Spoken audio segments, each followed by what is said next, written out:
G'day fellas and welcome to a casted game. We are here on Cliffside to witness some top level action. Ladies and gentlemen, we've got a pretty good matchup for you today. It's a bit of a classic. Let's introduce our players for today. Spawning on the north side of the map in the color blue, playing as the Rus, we've got Blidge. And on the south side of the map in the color orange, playing as the English, we've got Super Sin, aka Core. Ladies and gentlemen, welcome to Cliffside. It's a pleasure to have your company today. If you haven't already, make sure you get something to drink, grab a little bit of a beverage, put the legs up, and of course hit that like, subscribe button, all that good stuff. And let's get into it. Let's talk a little bit about what we can expect to see today. So, this is a pretty passive matchup, at least from my suspicions. Now, my suspicions are about a season old. The last time I played the English, about a season ago, but typically this matchup went one way and one way only. As the English, you've got enough time to go for a second town center before your enemy can really put on too much pressure. You can get that TC up very quickly. 450 is when it starts getting made. Whereas your opponent, they can look to put on pressure with a knight, but the reality is they're just not going to get there in time. So what ends up happening is they know that they can't get there in time. So typically what you see is the Rus players go for a second TC as well. And when the English player confirms that the Rus player is going for a second TC, I'm sure you know what's going to happen. That's right, the English player goes for a third TC. So I feel like not the burden so much, but the decision making in this game, or at least at the high level in this matchup, is definitely on the Rus player. Does the Rus player dare go into a third TC? Because normally, out of these two civilizations, the tempo is going to be on the English side if they both stick it with 2 TCs.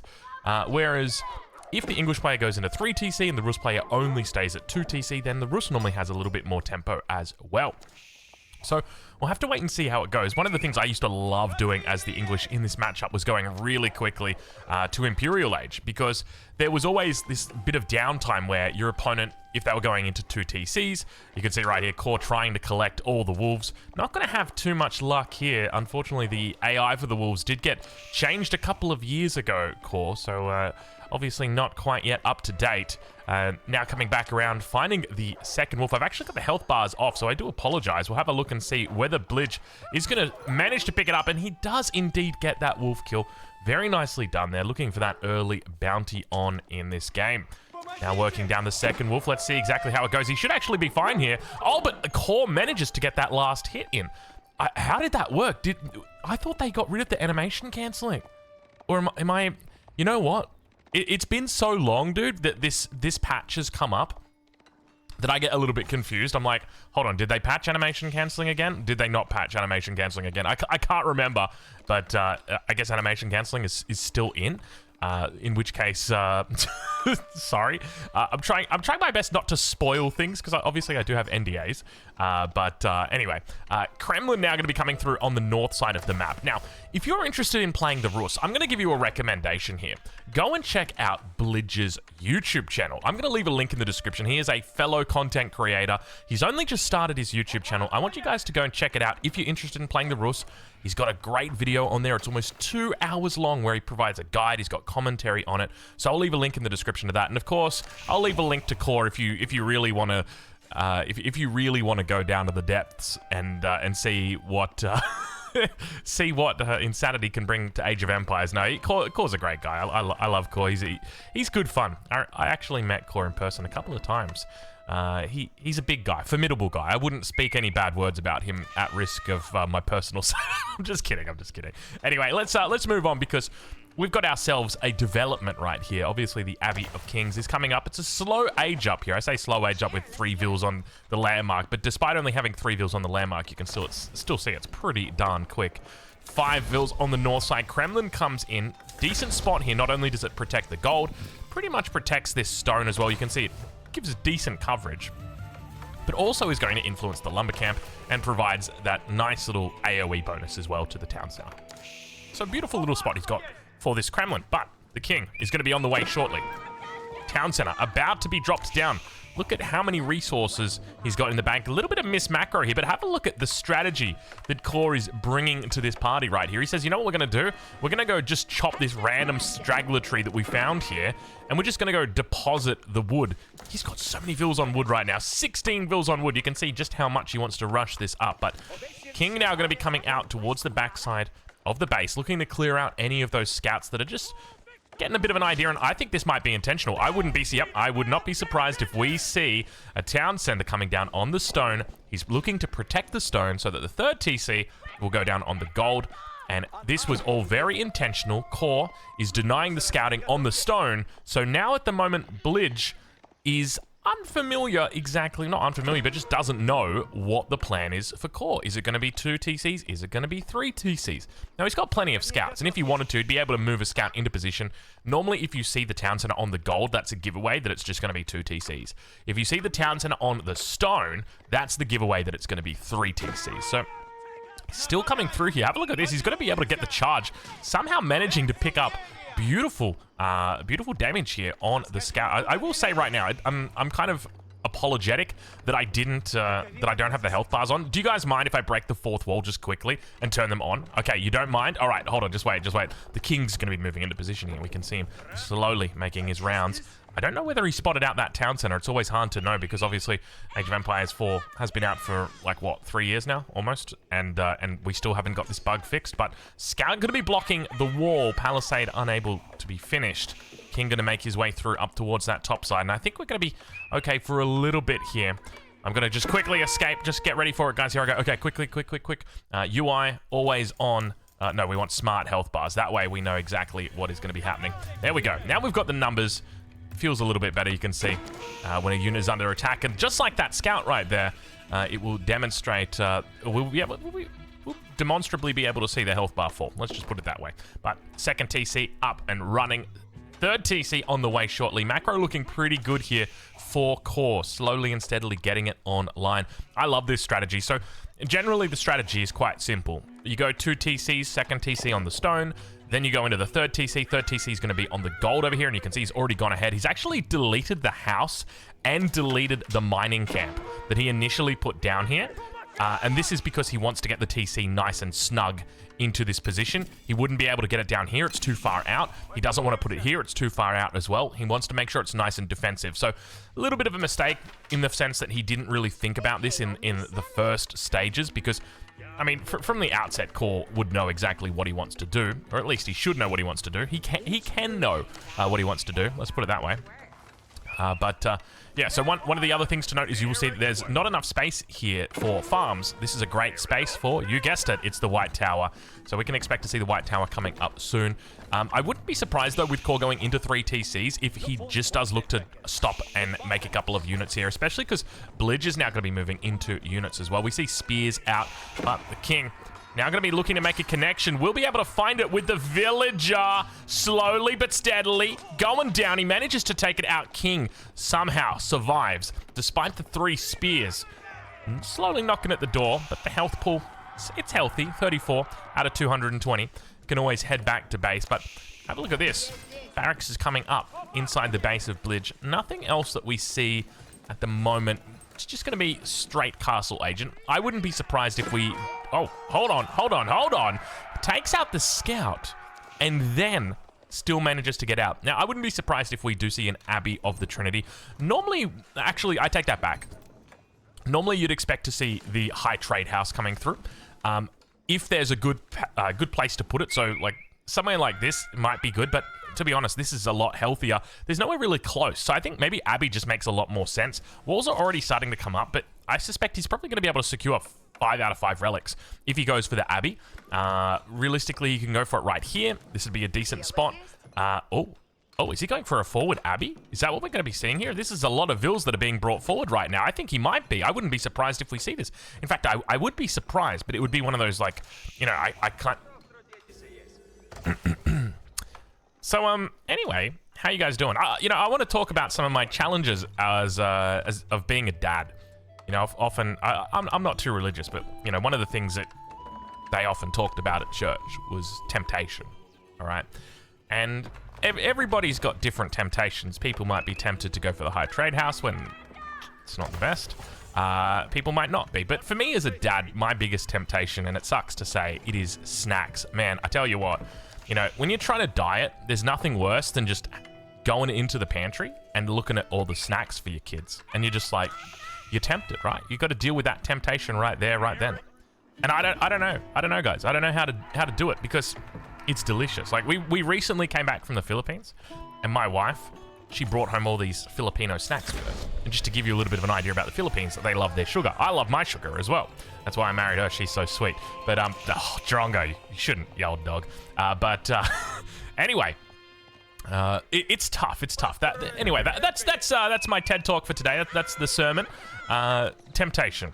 Let's take a look. Are you tempted to hazard a guess at how much gold this is currently bringing in? I'm gonna go with 117. No, 118. Let's go with 118. All right, you guys ready? Place your guesses. 62. All right. Yep. That's. Oh god, sounds like me like telling my height. Yeah, I'm 6'6". Oh jeez Louise.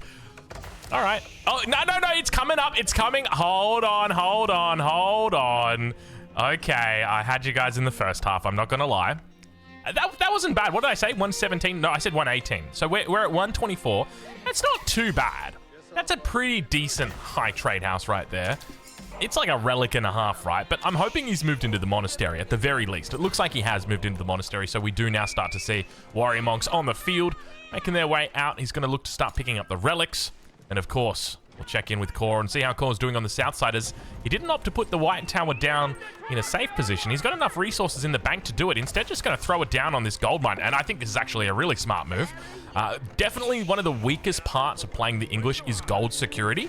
And the fact that he's able to put the white tower on top of the gold and protects the secondary gold, chef's kiss. Chef's kiss. Absolutely beautiful stuff. So really well identified right there from Core. This is definitely a bit more of a passive game, so I really do hope that you grabbed something to drink a little bit earlier when I reminded you. First men-at-arms is through. This is the first real battle that we've actually had this game. We've had the king in and out, but he doesn't really count. But, yeah, I've got myself a Red Bull. Give me a sec. I'm going to take a little bit of a sip here. Oh, that is so good. Oh, that is so delicious. All right.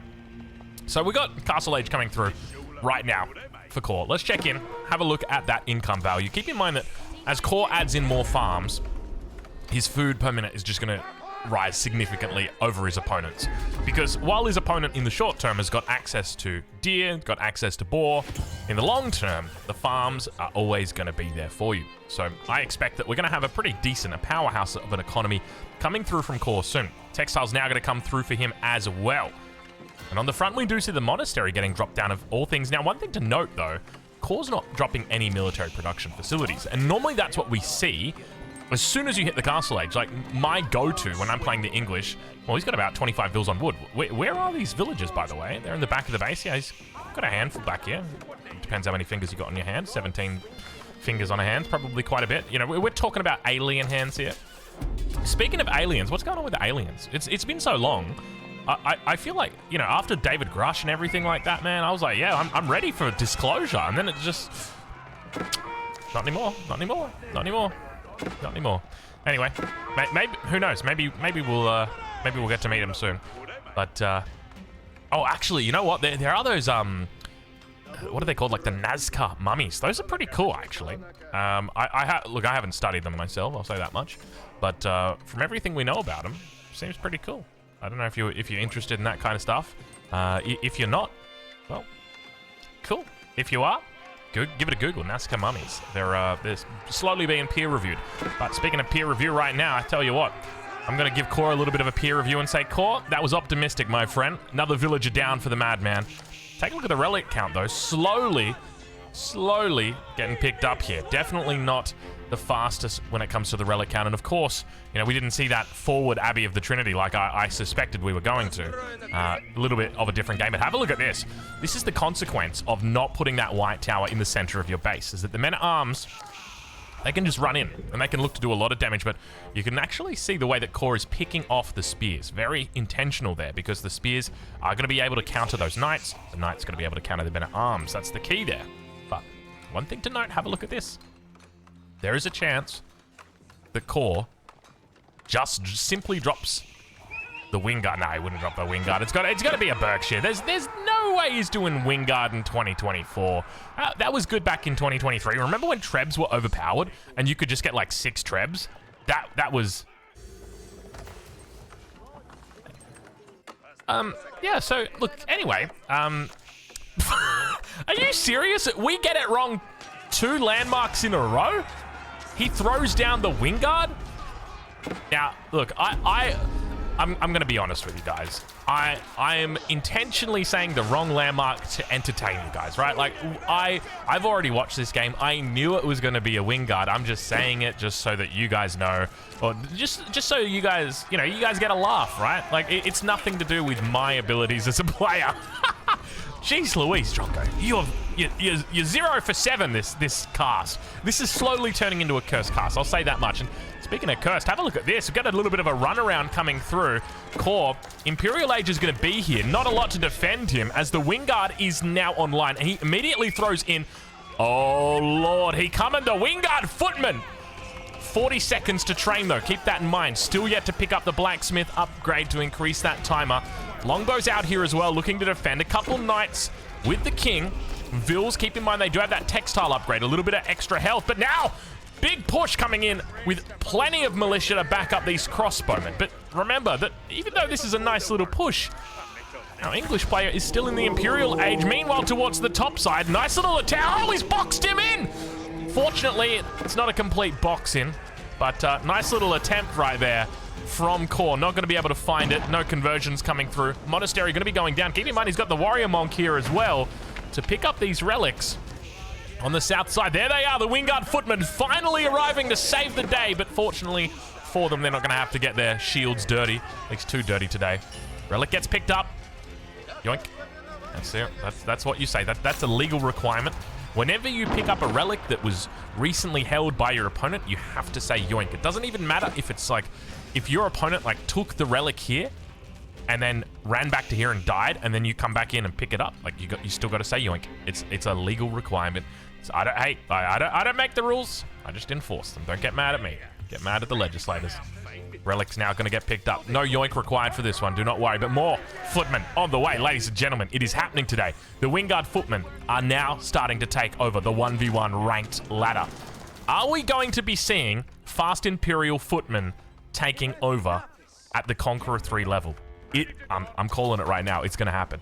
Whether you like it or not. You might not like it, but this is what perfection looks like. Look at this. Oh, and you can just tell these guys, these are the Giga Chads, right? Like these guys, every single one of these guys has been look maxing. I watched the Meat, what's his name? Meat Kenyon? Papa Meat? Someone Meat, he did a video about looks maxing. God, that was the funniest video. It's the funniest video I've watched this week. I'll say that much, because I watch a lot of content. I watch a lot of funny videos. I used to watch Australia's funniest home videos. That was always a good laugh. Just children getting hurt all the time. That's always exciting, but I tell you what, the Wingard Footmen look very similar to the, you know, hey, YouTube, please don't demonetize me for that last comment. That was a joke. I need to clarify that. You know, I have children of my own. I don't enjoy it when they get hurt. I just thought I'd clarify that joke. Probably a bit of a distasteful one. Please don't hurt me. Anyway, slowly and steadily, the push is starting to come to shove. Sacred Site in the middle going to be neutralized. Have a look at this. We got 2 Mangonel lying in wait. They do get spotted out. Keep in mind, he does have the high ground, a little bit like Obi-Wan at the moment. It was Obi-Wan who had the high ground, right? It wasn't Anakin. I can't imagine Anakin having the high ground. Hand Cannon is now going to be coming out as well. Is that what he's looking to go into? Hand Cannon? No, it's been a long time since Hand Cannoneers came from the Wingard Drongo. What did it used to be? It used to be 3 Hand Cannoneers and 3, I want to say crossbow? Or am I thinking of a different landmark? No, that was it. It was called the Wingard Rangers, wasn't it? They'd give you 3 crossbows and 3 hand cannoneers. Surely. Oh, Drongo, you know what? You're getting too old for this, son. Nice little combo that's starting to come out, though, here. And I'm going to be honest. I like the way that this has been played by Core so far. Like, realistically... Excuse me for a second. Okay. I don't know if I muted myself there. I hope I muted myself. I'm not sure. I think I did. I don't think you guys heard that. I had a little bit of a frog in my throat, but what was I going to say? I was going to say something. Wingards. I can't remember. Oh yeah, now I remember. Thanks, guys. I like the way that that Core has played this game reactively, right? Like he's witnessed his opponent has been somewhat passive in their playstyle, And now he's exploited that, right? Like, he's played very passive himself, 3 TCs into the Castle Age, then straight up to Imperial Age, and was very, very patient with it as well. Didn't look to dive too deep. But by the same token, I feel like Blidge may have missed the boat, even though his name's very close to bridge, and like with a bridge, you probably wouldn't need to miss a boat because you wouldn't have to catch one because you got a bridge. But we'll get to that bridge when we'll cross that bridge when we get to it. So we'll cross that bridge when we get to it. Anyway, sorry. Stay on task, Drongo. Keep yourself. Make sure you watch and have a look at this. Oh, I love this. Spasskaya Tower up on the east side of the map. No real potential for this to get denied as well. It's behind these walls. So really, really nice. And now one of the things to note here is that our Rus player is yet to age up. Oh, have a look at this. The Springles. Roller shutter triggers already through. Men-at-Arms, nowhere to be seen. Instead, we got Wingard Footman, but look at this. He's instead going to be funneled in slowly. Crossbows doing a number on them. These guys have got bonus damage against cavalry.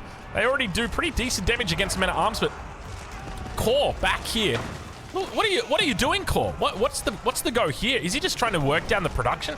Even then, it doesn't really make sense. It's not like there's a whole lot of siege back. I don't understand it. I really don't understand it. Core losing units now.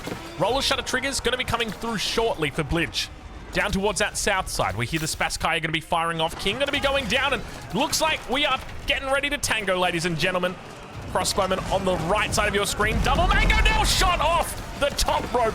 Finds a beautiful spot back there. If he can manage to come through for another one, he'd absolutely clean up. Have a look at this. All the Wingard Footmen taken out. Single Springled at the back, still trying to work its magic. Beautiful control coming through.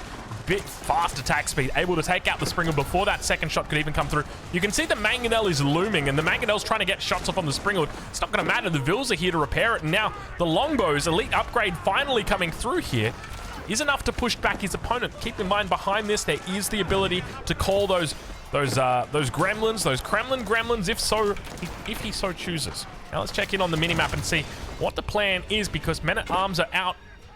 You can see one's got his ice skates on. Towards that south side, we do still see that Spasskaya firing off towards the gate. Meanwhile, on the defensive, I tell you what, you could have used a Spasskaya over here, maybe delete the wall and then throw the Spasskaya down. That would have given you a very nice defensive angle, but I think this is a little bit more optimistic, isn't it? Like, you're looking towards a longer game with this kind of thing, securing that east side of the map. Town center under pressure. Villager count in favor at this stage of the game of Core. But Blidge is hot on his tail. Still not a lot of siege coming out yet from I was going to call him Super Sin, but it is Core. It's just the springs just to clean up the enemy. That's pretty much it. Streltsy now going to get thrown in the mix as well. There's the Springles now coming out for Blidge. Roller shutter triggers finally through. Keep in mind that with no armory, he's not able to pick up, I think it's called the high armory. I'm slowly getting there. With no high armory, he doesn't have access to the banded arms. Banded arms? Banded aid? Band-aids. No, banded arms. The banded arms upgrade. I tell you what, man. It's been a long time since I played the Rus. I think the last time I played them back in FFA days. Jeez. Tell you what, I miss playing FFAs. I know you guys would like to see me play FFAs. I read the comments. I see it, but I don't know, man. I just can't. Not at the moment, man. Wait for the next patch, then we'll do FFAs. All right? Like, it's just been so long, man. It kind of grinds my gears, really. I know we got a big battle going on, but I just want to talk about that for a second. Like, bro, like, just give me, like, a little update, like, longbow health from 90 to 91. Like, just, I don't know, something, man. Like, just something. Anyway, I don't think we're going to get it. Streltsy now, starting to tee off. Have a look at this. Nice little ranged infantry mass. Now, one of the things that you really want to try and pair this with is the Springled. But decent micro comes through from Core here, able to take out the enemy Springled before it can be responded. And the first landmark of the game has now gone down. Blidge, he's in trouble. Bombard is through, 24 minutes into this game.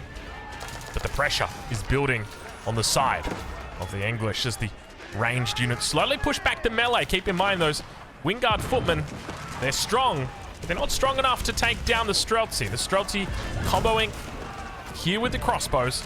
And arms as well on the front. You can see just how well they're doing. Keep in mind, Streltsy, nice and cheap unit. Also get that extra attack speed coming through. But Bombard going to start teeing off. Mango trying to come forward, but just getting shut down almost immediately. The Springled wasn't even able to fire off. Still down towards that south side. Spasskaya slowly but steadily working down. the enemy walls.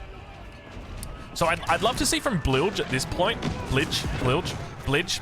I'd love to see at this point for him more Springles, right? Like just as many Springles as you can get, and then also just Streltsy. Streltsy and Springles, it is a very formidable combo. One of the hardest combos in the game to deal with effectively. Like realistically, it's Horseman that is your only go-to. And to be fair, the English have got a number of ways they can get good Horseman numbers, especially with the Wingard online. You can always look to go into this bad boy right here, the Wingard Raiders, which gets you Horsemen as well as Knights, but it's a little bit cheaper. But the big attraction is that it produces units very quickly. It's 20 seconds to produce the army, if I remember correctly. 25 seconds, so probably 20 seconds with the Blacksmith upgrade. And it is 6 units, so that is a lot of units. It's, you know, 1 unit every 3 seconds, essentially. Maybe every 4 seconds, somewhere around that. But yeah, definitely very, very quick. It's like having 6 stables out. Longbow number, though, really going to start to build here. And I guess this is the alternative, right? You know, you don't want to go into Horsemen. Well, you can just go into Longbows. Longbows technically have got a greater range than the Streltsy. And if you are effective at kiting, they can be very, very powerful. But Core, is he going to be able to find it? A little bit of stutter step. Manages to take a couple of Longbows out.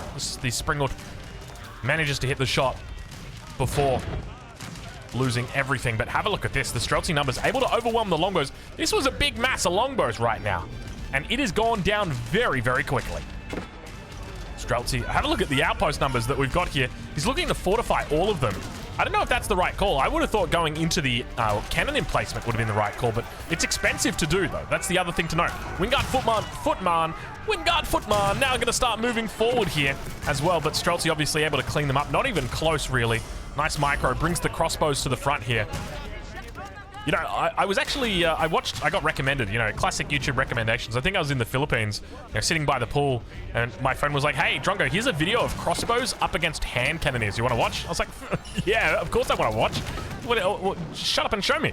Anyway, the crossbowmen absolutely destroy the hand cannoneers when it comes to, like, army value, right? Like, if you've got the equivalent value of crossbows and hand cannoneers get absolutely whooped.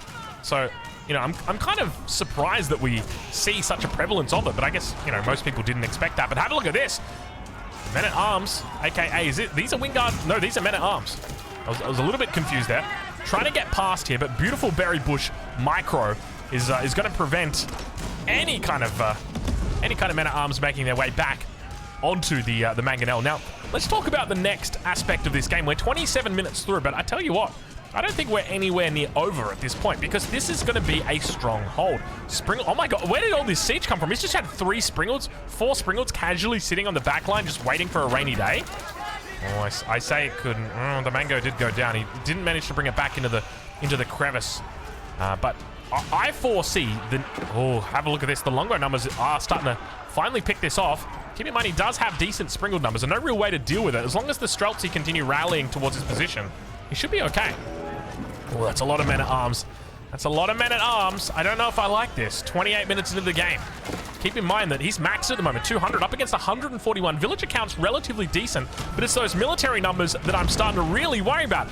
3,000 food a minute. Look at the economy coming out from our English player right now. Absolutely insane. Keep in mind, he's picked up every upgrade except the most important one, which is going to be his precision crossbreeding right here. A little bit expensive, but it'll come through shortly, I'm confident. Military Academy now on the way. Double Mango. Misses. Men-at-Arms going to be able to pick them up here. Ville's looking to run forward. Unable to get that repair off in time. Plenty more production on the backside. So the next aspect of this game that is normally going to be fought over is gold. That's the big thing that we want. So we want to... Okay. The game has just ended. I'm going to assume at this point that what has happened is that there was a surrender that came through. Jeez, that's annoying, isn't it, man? That's annoying. That sucks, man. I want to see the surrender. Anyway, I'm going to assume that at that point right there, what's happened is that Blidge, like water under the bridge, has gone down the waterfall and has crashed. Not quite crashed, but has given up, surrendered, if you will. And Core is your victor today. Anyway, fellas, I'm going to leave a link in the description to where you can go and watch them live. And of course, we'll catch you guys in the next one. Thank you so much for watching.